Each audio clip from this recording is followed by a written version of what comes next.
Day after day, we toiled.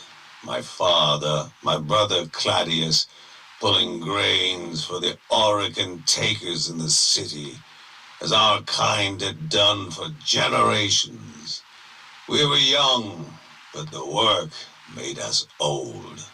Our backs ached, our hands bled, the sun tortured our skin. In the worst times, it felt as though death would claim us before the day was through. It was on one such afternoon that I was fated to first hear that glorious sound. A whisper I strained to hear in a tongue not of man, but of something else, something grander. A language I understood instinctively, the language of desire. It said, "Fear not poverty. Poverty is the bitter soil in which sweet desire blossoms." The more we toiled, the more impatient I grew.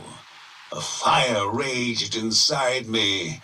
I wanted more. I deserved more. But how? The whisper washed over me, louder now than before. Fortune despises the idle man. Stasis is death. Always move forward. And so, with only the whisper to guide me, I straightened my back, wiped the dirt from my hands, and left. The city, those towers, I was struck with awe. What glorious totems of greed these Orican had built. Built on our backs. Their wealth was my wealth. I was starved, while our masters were fat and full and warm. They flaunted their wealth, left it sitting there for the taking. Priceless gemstones decorating the tower gates.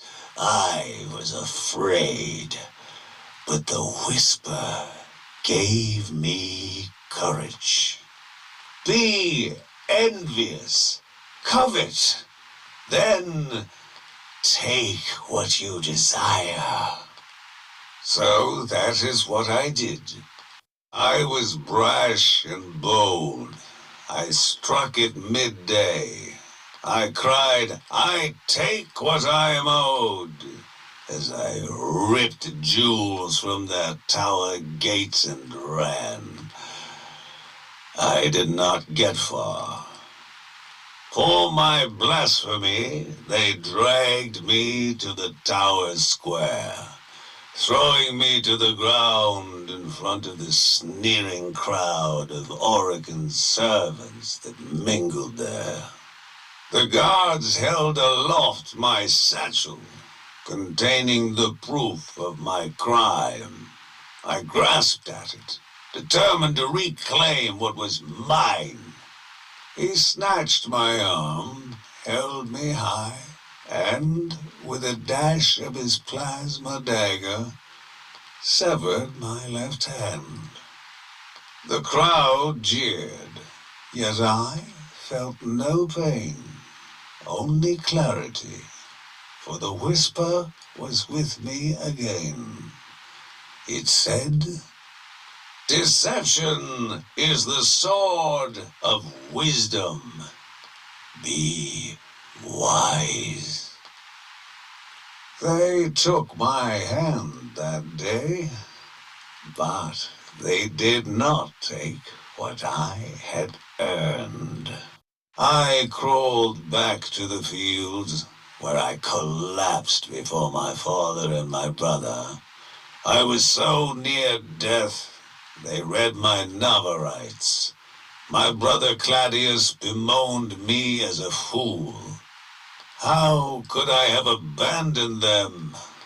Guilt washed over me. I asked the Whisper, was he right? And the Whisper replied, beware the idle man who would lull you back to idleness. Hearing this, I felt the life force stream back into me. I sat up. They protested. I stood, and they tried to pull me down. I was too strong. There was now a fire in my chest that would not be denied. Moving swiftly from sickbed to field, I fell to my knees beneath that relentless sun, my chest afire as it moved to my throat, robbing me of breath. Certain death had finally found me. I made one last heave.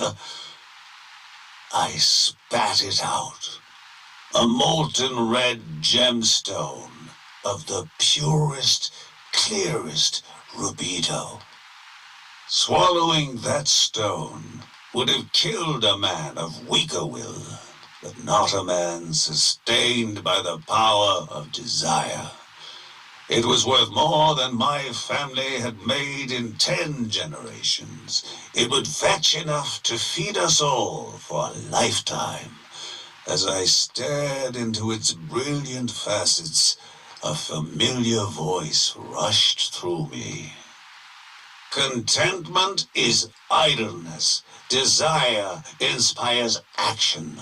Nurture all desires. And so, with my brother and father pleading for my return, I once again left for the city. In desire, I was wealthy, but in strategy, I was empty-handed. I listened for the Whisper. It said, money begets money. With my jewel as collateral, I secured a loan, and with that sum, I gave my own loans to poor men like me who desired more. With each loan, I dispensed truths I had learned from the Whisper. Those men went out into the world, and they too made loans, and their money too begat money. Word spread fast. Men flocked to hear me. I told them of the evils of contentment and idleness. I taught them the gift of desire. In time, my money multiplied into multitudes. With this wealth, I made my body whole again. Then news came. Father had collapsed in the field. I rushed back to my family's humble farm to be by his side, but his death was sudden.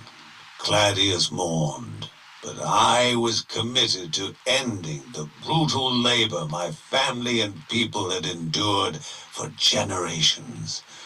The Whisper approved. It said, charity is power. More charity is more power. Claudius begged me to stop my megadoses. If you build a city on these fields, what will we eat? To which I replied, just as I consumed the gemstone that fed my fortune, our people will eat the wealth I have bestowed upon them. What of our home, he cried, our traditions? I pondered this until the Whisper gave me the words. Shun sentimentality. It is a weakness that binds the idle man. I believe my father would have smiled with pride as I smashed our family home into the dirt. It saddens me that father did not live to see the glory of Corposium, the city I erected upon our meager land. Men of desire will always be outnumbered by idle men, men of fear. But small men can never hold back men of strength and desire. Fulfill desire, and others will follow. My gift to the future is an idea that wealth need not settle as a crust upon the upper echelons of the populace. No, any poor grain farmer can, should he feed his desire and apply his wisdom, take fortune for himself. The more, the better. And when men of fortune come together under great leadership, their potential is exponential. Just as my money replaced what the Oregon took from me and made my body whole again, our collective desire will create a new body. A body forged of fortune and unencumbered by idleness or sentimentality. Ours is the grasping golden hand. We are desire. We are corpus.